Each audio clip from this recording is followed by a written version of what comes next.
sekali dengan tuanku Madinah di Tapaki, Kecamatan Nansabari, tulis Duski Samad. Di Tapakis, bermukim seorang ulama bernama Yahyudin yang dikenal dengan nama Tuanku Madinah. Kepada guru ini, Pono mulai mendalami agama Islam, lebih kurang 3 tahun.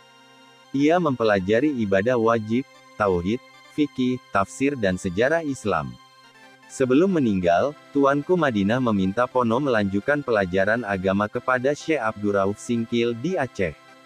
Ketika gurunya meninggal, ia membulatkan tekad berangkat ke Aceh untuk belajar agama kepada Syekh Abdurrauf. Abdurrauf adalah ulama terkemuka Aceh di abad ke-17 tersebut.